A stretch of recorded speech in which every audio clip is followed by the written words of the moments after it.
It's gorgeous, Alan. It's something, all right. Don't worry, honey. I'll get you inside safe and sound before it gets dark. And I've got the flashlight. I know. I'm okay. Alice had a phobia. The fear of darkness. I wanted to make sure we were inside with the lights on before sunset.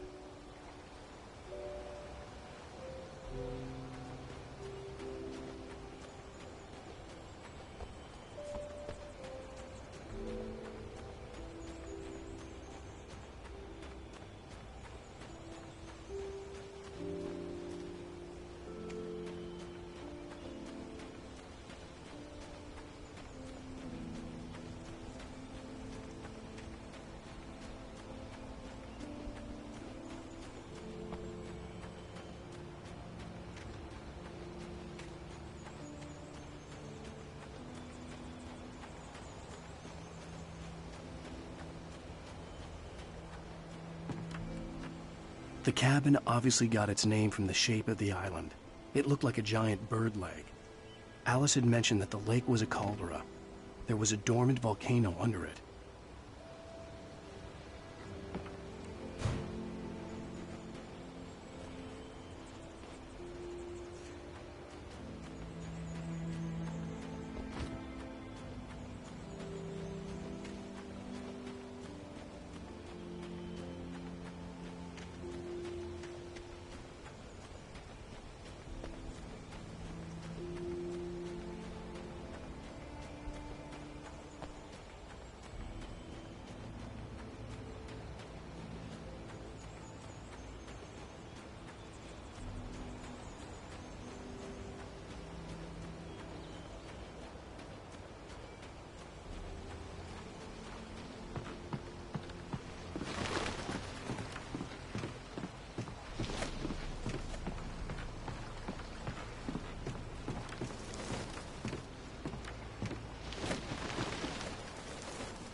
It's dark in there. We need lights.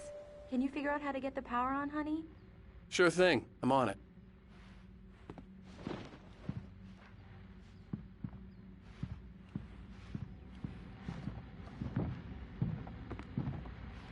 A shoebox filled with books by Thomas Zane sat on the shelf. I'd never heard of him before. Hello? Anyone here?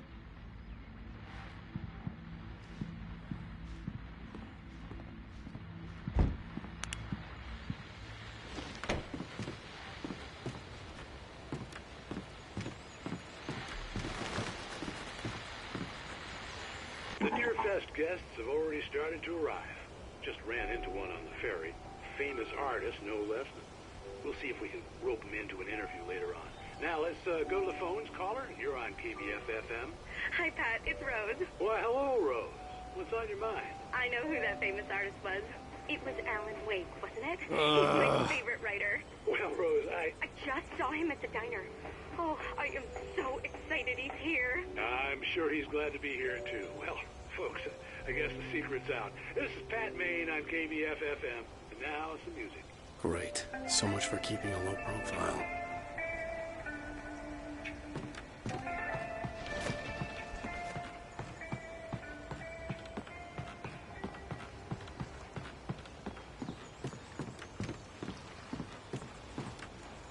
The water was clear but dark. It looked very deep.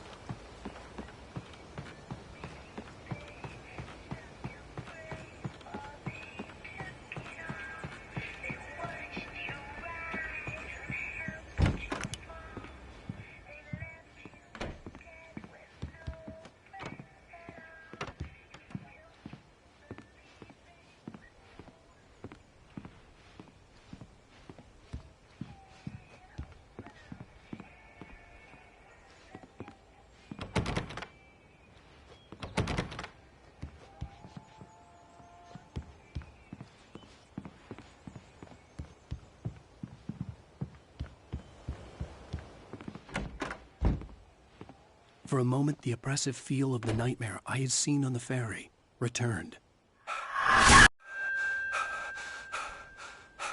Damn.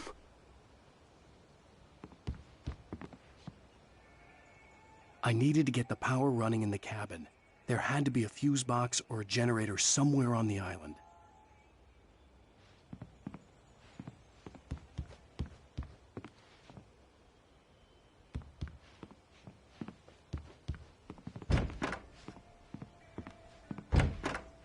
The cabin looked like a time capsule from the 60s, or even earlier.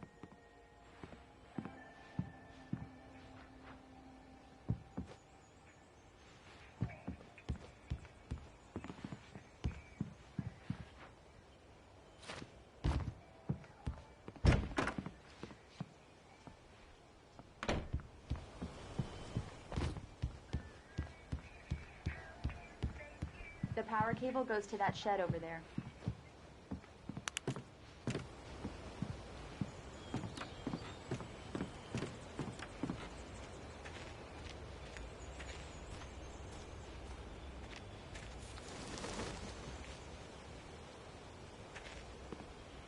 The island had once been the site for a love story.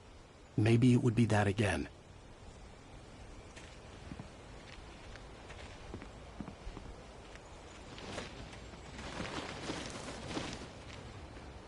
An old generator had been connected to the power cable.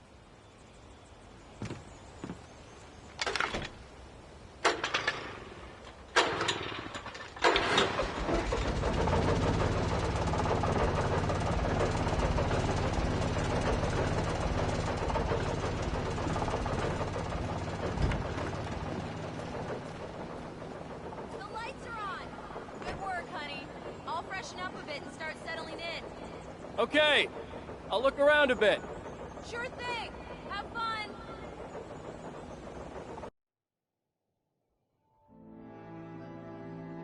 It was a beautiful place. I told myself I could rest here, sleep here, and forget about my work. I thought we could be happy here.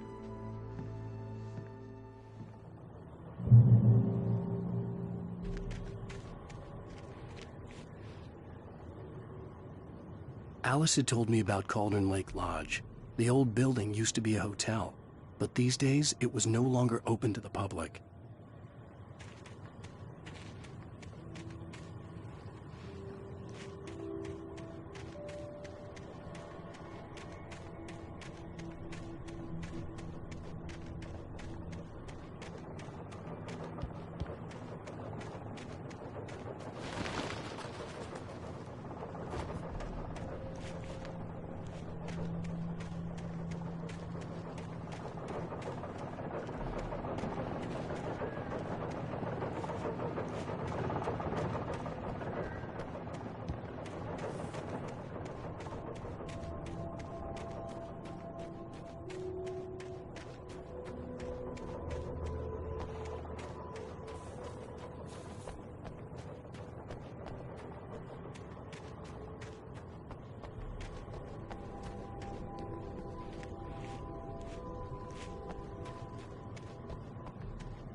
Alice?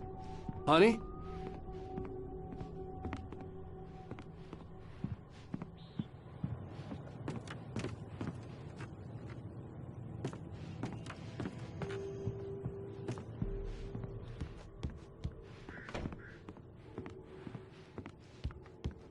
Alan, I'm upstairs. I have a surprise for you.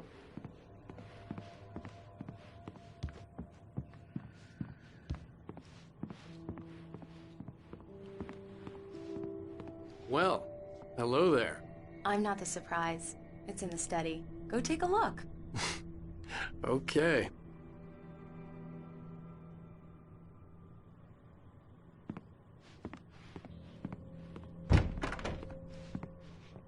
Surprise! Alice? What is this? I guess I have a small confession to make. I thought maybe you could write here that a change of scenery would get you past... Damn it, Alice! Everyone Hey, keeps... hey! Just hear me out! There's a local doctor, Dr. Hartman. I read a book of his. He has a private clinic here. He specializes in helping artists. Maybe... So now you want to get me committed? No! It's not like that. That's not... Alan? Alan? Just don't! I don't want to hear it! God damn it, Alice! God damn it! I knew she wouldn't follow me in the dark. I needed some time alone to think things through.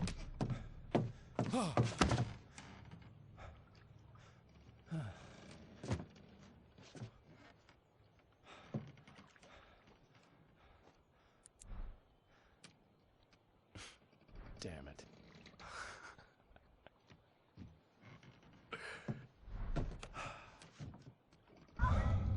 Alice? Alice? Alice! The cabin had gone dark. All the lights were out. Alan, where are you? Help! Alice, I'm coming! It's all right, I'm coming! No! Alan! What the hell?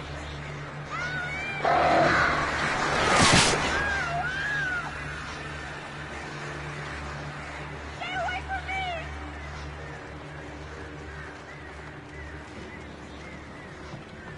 No! Oh no! Alice? Alice?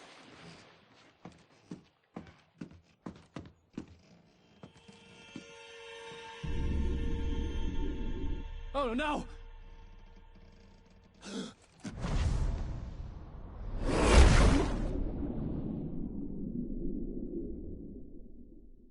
Keep going, Alan. Wake up. Alice?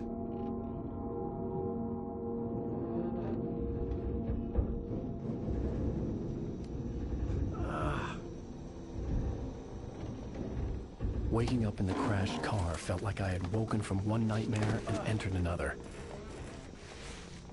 I couldn't remember how I got there. All I knew was that something terrible had happened to Alice. The phone was dead. I'd have to find help on foot.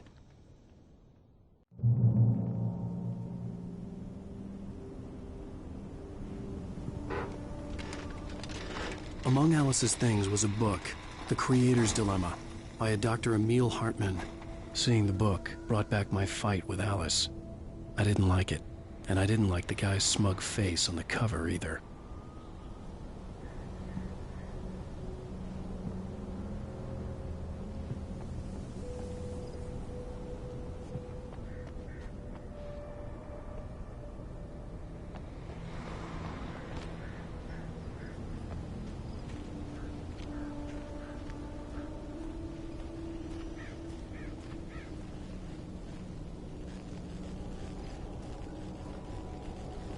The gas station was my best bet. They'd have a phone I could use. It looked like a long hike through the forest to get there.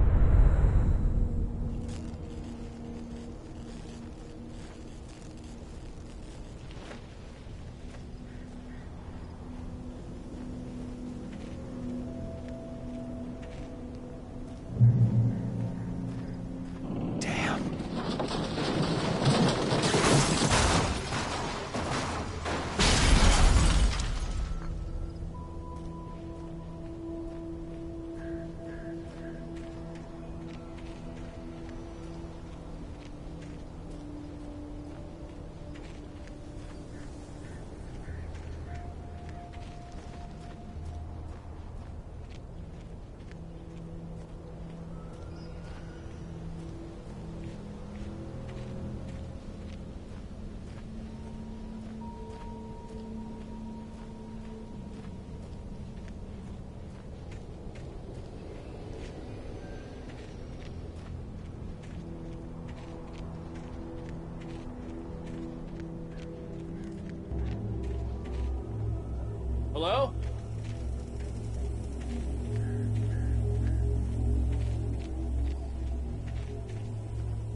Hello?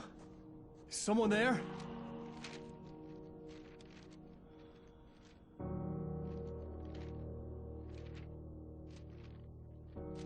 The loose sheets of paper were pages from a manuscript entitled Departure. That was the name I planned to use for the next novel I had never gotten started. I was named the author. I hadn't written it. I couldn't remember writing it. In the scene on the page, the hero was attacked by an axe murderer in the woods at night.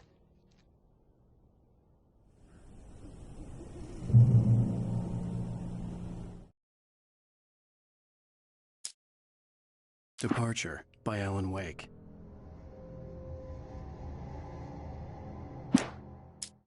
The man turned to face me. His face was covered in shadows. It was hard to make him out in the darkness of the forest that surrounded us, but the axe he lifted was plain to see.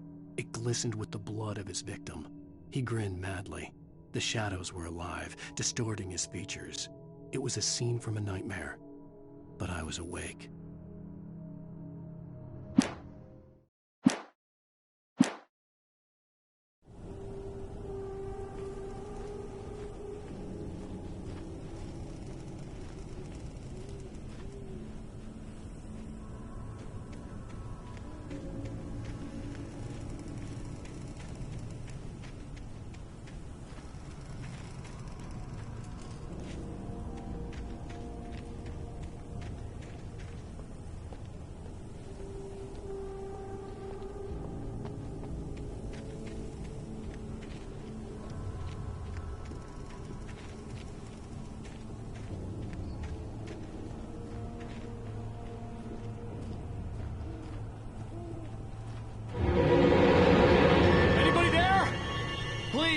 I've been in an accident!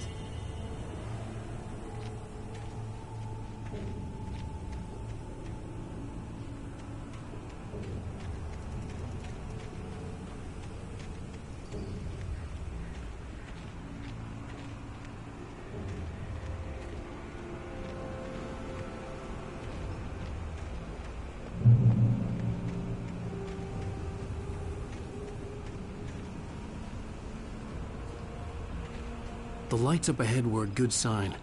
Maybe I wouldn't have to hike all the way down to the gas station to find a phone.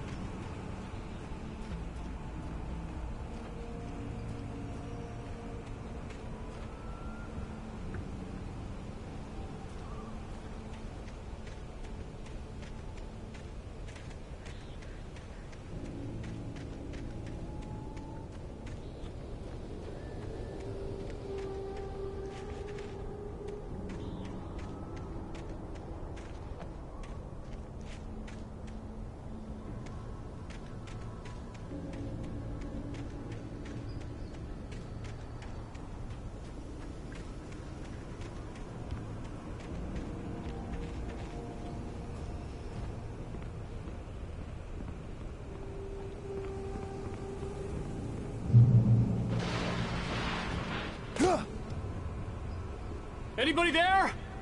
Please, I've been in an accident!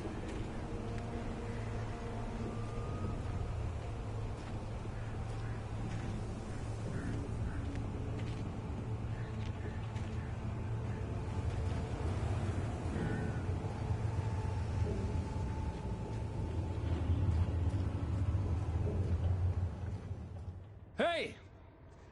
Hey, you! Phil! There's been an accident! I need help! Listen, Deposit. I need to... Premium cabins for rent in... Oh, hell. Carl Stuckey. Pleased to meet you. Non-refundable reservation deposit required. Fair and square.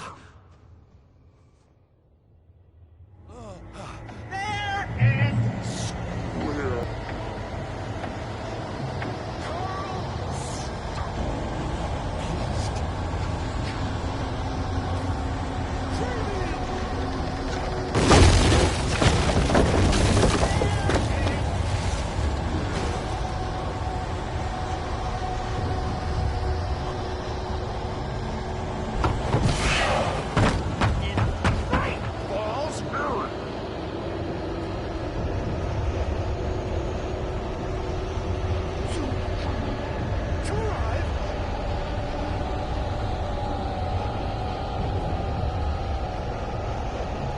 Out in the open, I was as good as dead. The office looked like my best bet.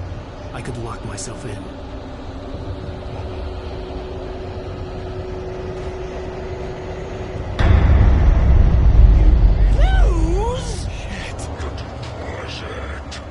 It's the latest thing! Kill? 2 birds? Incontestably Proven! Health! fall. I had to figure a way out of this. Any second now, and Stucky would be knocking on the door with his axe like Nicholson in The Shining.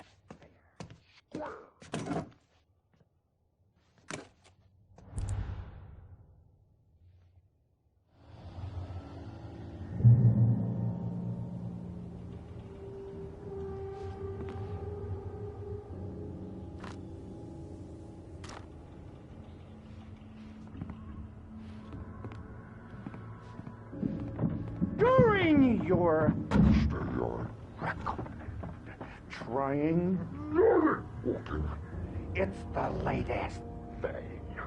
Incontestably proven health benefits let you Kill 2 birds. 1 Stone. You can see the sights and keep those cholesterol levels Down. same Time.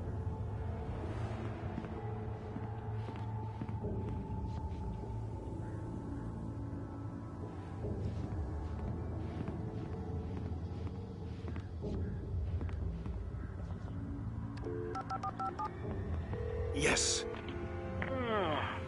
Bright Falls Sheriff Station. How may I... Hello? Hello?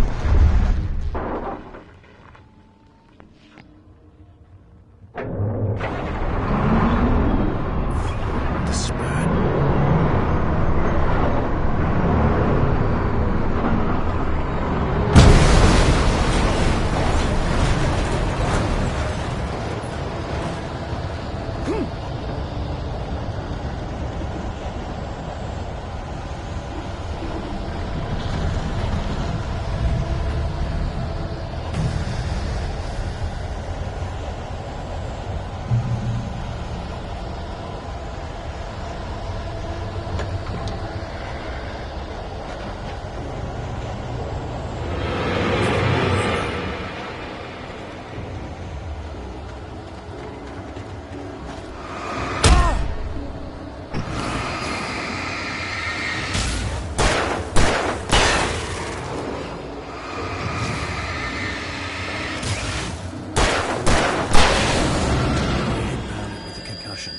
I'd never fired a gun outside a shooting range, and now I just killed someone. Or something. There were no bodies. They just disappeared. If I was dreaming, it felt real enough to make me sick.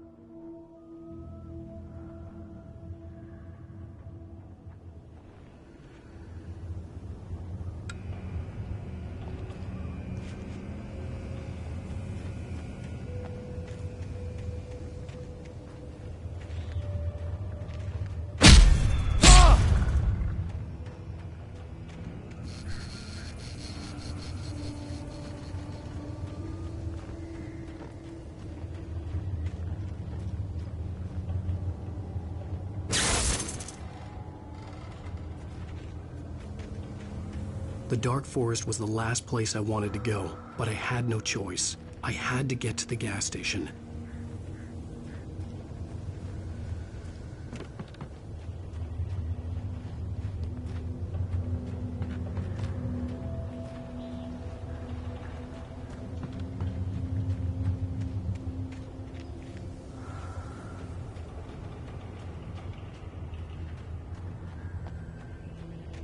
Eerie hand-painted graffiti was revealed by my flashlight. Someone had hidden a chest of supplies near it.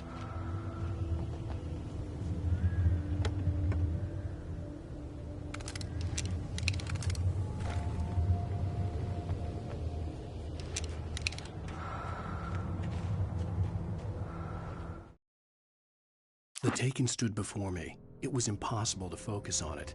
as if it stood in a blind spot caused by a brain tumor and eye disease.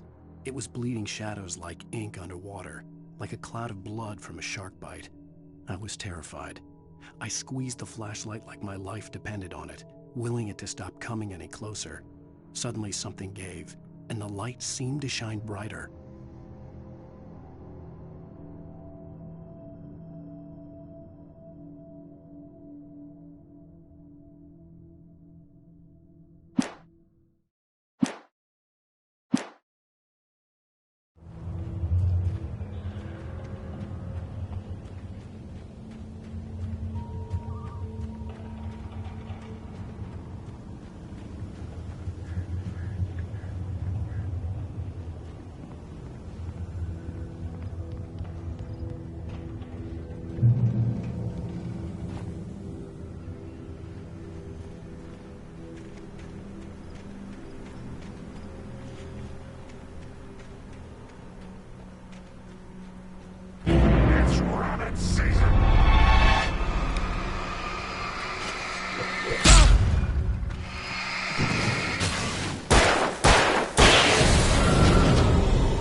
Rose knew she had been gushing, but right now she didn't care. As far as she was concerned, her brief meeting with Alan Wake was literally the high point of her life. She watched as he got in the car with his wife. She was pretty, confident, at ease with Wake. Not like Rose. They were perfect for each other. She'd have given anything to be called their friend.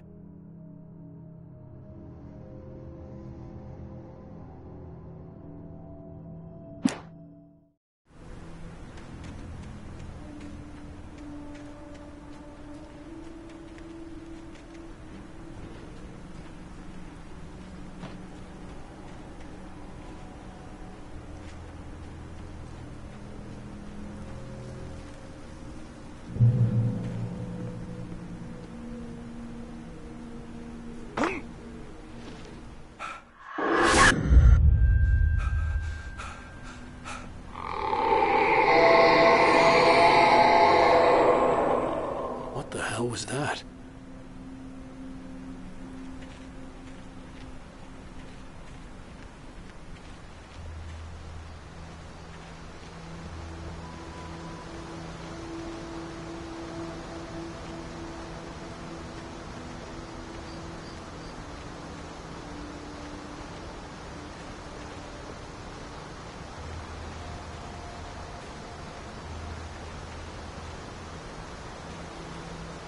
When I saw the river below, something uncoiled itself inside my head. I realized that I'd have to find a way across. I didn't even want to look at the water.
Barry Wheeler was bouncing off the walls. He jumped on a plane after his calls were ignored by both Al and Alice for several days. It could mean that they were both on a second honeymoon, but Barry didn't buy it. Al had been way too unstable for that, not sleeping, messed up. Barry had years of experience dealing with Alan Wake, and he couldn't ignore it. Something was wrong.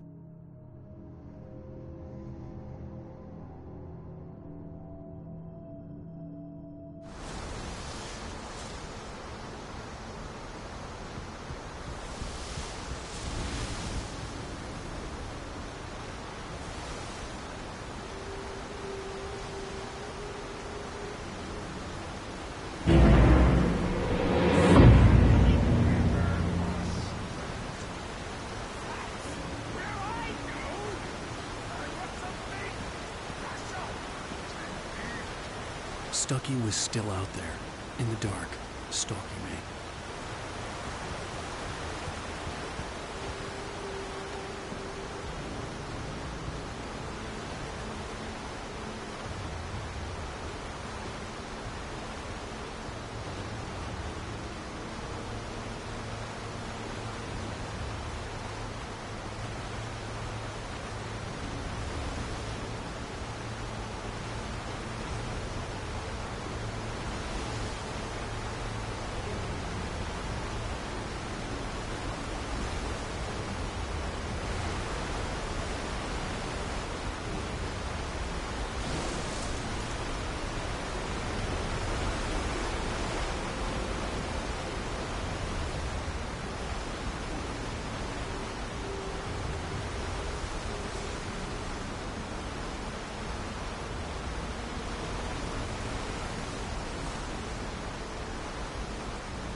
Taken.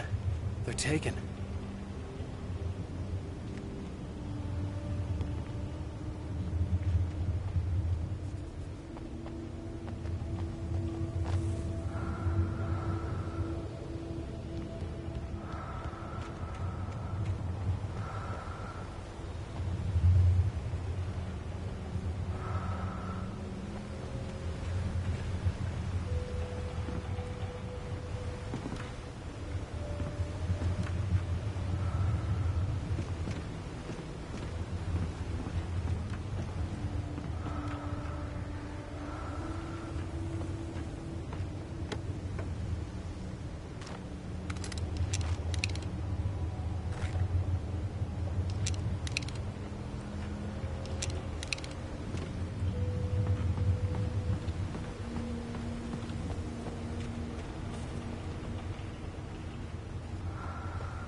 The staircase was broken.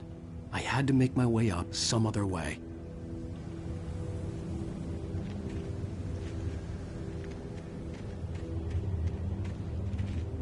I couldn't stay here.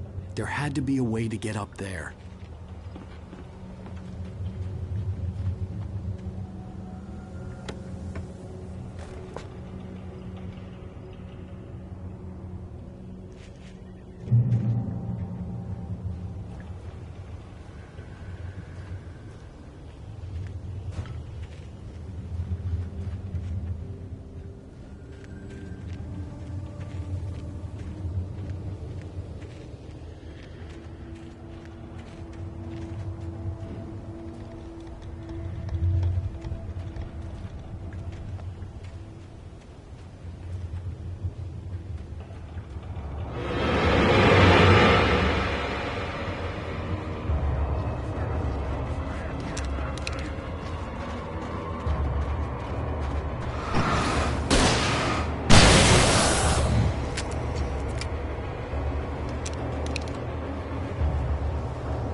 With all this forestry equipment around, there had to be something I could use to reach the top.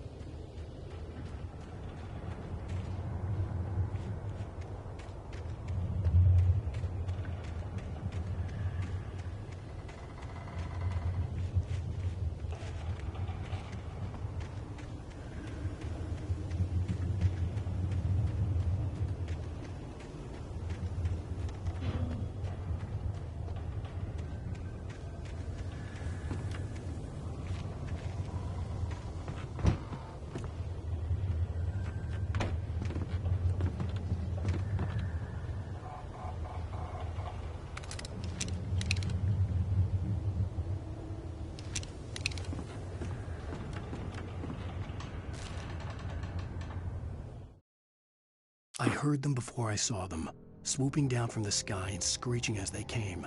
I spun around just as the cloud was upon me. For an instant, I stared into 100 dead eyes, black pearls glittering in the darkness. I raised the flashlight and the swarm exploded like fireworks. Feathers burned, turned into ash. I couldn't hear my scream above theirs.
I was just outside for a breath of fresh air, and what a night. I know most of you are probably in your beds by now, but if you're still up and around, take a moment. Step outside for a spell and breathe in deep. The weather is absolutely still. The sky is crystal clear. It's like the forest is quietly breathing along with you. As you listeners know, I'm a night owl, and it's on nights like this I wish I wasn't cooped up in the studio. Makes an old man like me wish I could just roam wild. But here I am, and who'd keep you company all night long if I weren't? It looks like I'm not the only one staying up late. Caller, you're on the air. Hey, Pat, it's Maurice Horton. Hello, Maurice. What are you up to? Well, I was just taking Toby on his walking tour. Oh, isn't it beautiful out there? Sure, but Pat, the reason I called is that Toby heard something rustling in the undergrowth and took off after it, and I couldn't find him. Probably a rabbit. Sure. Toby loves rabbits. Well, sure. Anyway, I figured that, if anyone runs into Toby, they could grab him. My number's on his collar. And Toby's a friendly dog? Toby loves people. Usually he comes back, but we were pretty far from home, and it sounds like he went pretty wild there. Great dog, but just too dumb for his own good. Well, Maurice, it's out there now. Hope Toby comes home soon. Yeah, thanks, Pat. You have a good night now.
At first, I kept finding the pages as if by accident. The book I couldn't remember was either a terrible and true prophecy or an act of creation that had rewritten the world. I began to hunt the pages feverishly, for they held the answer to the mystery. With it, I could save myself. With it, I could save Alice.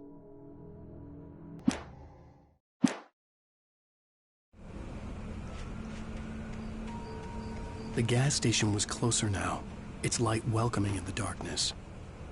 Paul makes the best dogs in the state. Belly Burster is the best with no coat. Monster Dog is second best. The famous dog is...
The cabin on Cauldron Lake?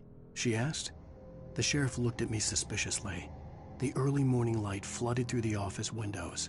I would probably never have gotten out of the woods alive without her help, but I couldn't tell her the truth of what I'd faced the previous night. She'd think I was lying or crazy. She'd lock me up, and she wouldn't help me find Alice.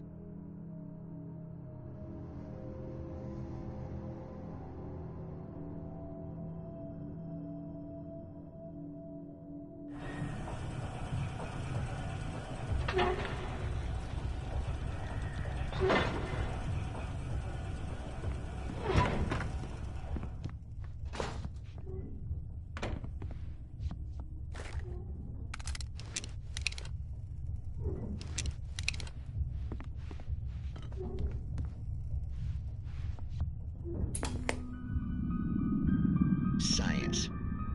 It bestows immortality on those who advance it to elevate all of mankind. Newton, Einstein, Sagan, princes among men. But the price for such a legacy is steep indeed. In Night Springs. Tonight's episode, a quantum suicide. If our lives are already written, it would take a courageous man to change the script. Having called a press conference, Dr. Barclay Colvin is about to demonstrate that very courage. Ladies and gentlemen of the press, I am Dr. Barclay Colvin, and I'm glad so many of you could join me here at the Moorcock Institute. Tonight, I'm going to give a practical demonstration of the many worlds interpretation. As you can see, this is a loaded 9mm pistol. It shall be part of a thought experiment. And now, a real experiment, known as a quantum suicide. Did he say suicide? Is that a real gun? He's kidding, right? Please, stay calm. There is no risk. Observe what occurs when I place the weapon against my own forehead. Now, you might think this round is merely a dud. Not so. Observe the flower pot. And yet, I myself cannot be harmed with this gun. With each pull of the trigger, two new realities branch off. One in which the weapon didn't fire, and one where it did. With my machine here, I have ensured that this reality is always the former. I have bestowed upon myself quantum immortality. Under no circumstances can this gun kill me. So wait. What you're saying is that every time you pull the trigger, in another reality, you die? Yes, of course, but that's completely trivial. There's an infinite number of things that could happen at any moment, and they always do happen somewhere. The point is, this one thing did not happen here. You're insane, Colvin. Insane? Insane? Hey, was this thing supposed to be plugged in? I stumbled on it. You fools! Gaze upon quantum immortality.